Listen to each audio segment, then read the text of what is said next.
Bonjour et bienvenue au Café de la Bourse. Ici, on vous prouve qu'on peut parler de finances sérieusement, mais simplement. Aujourd'hui, nous allons nous pencher sur les frais bancaires.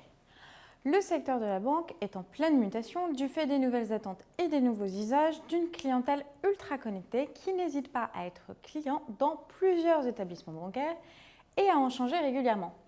Ces modifications des comportements du consommateur poussent les banques à proposer des tarifs plus compétitifs dans un environnement pourtant marqué par l'instauration et la hausse des frais de tenue de compte.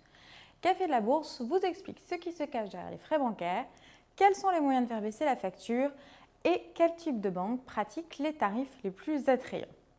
Les frais bancaires, qu'est-ce que c'est? Par frais bancaires, on désigne l'ensemble des services et produits proposés par les banques liés à la gestion d'un compte. Certains frais sont réglementés et plafonnés, d'autres sont libres. Les produits et services de base proposés sont la tenue de compte, la mise à disposition de moyens de paiement, carte bleue, chéquier, l'assurance, notamment contre le vol et la perte de ces moyens de paiement, les services de gestion de compte, notamment par Internet, mais aussi prélèvements, virements, retrait dans les distributeurs d'autres banques, frais et commissions en cas d'incident de paiement, etc. Alors, quels sont les moyens de faire baisser la facture? Attention aux offres tout compris. Les banques proposent souvent des packages correspondant à des produits et services bancaires regroupés, facturés au forfait. Chaque banque propose son propre package et peut y inclure autant de produits et de services qu'elle le souhaite.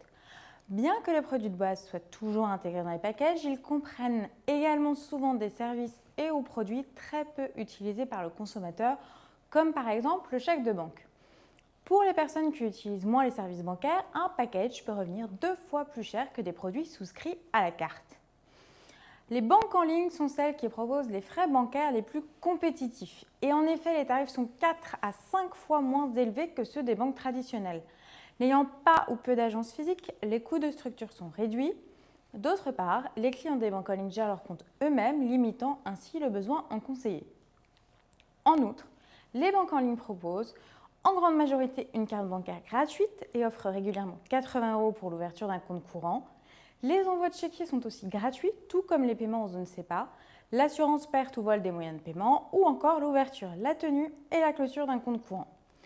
Attention cependant, ouvrir un compte et bénéficier des avantages qui y sont liés se fait généralement sous réserve d'un montant minimum de versement et ou de la domiciliation du salaire. Pas étonnant donc que les pure players du secteur bancaire séduisent de plus en plus de clients déçus par leur banque traditionnelle qui cherchent à réduire leurs dépenses.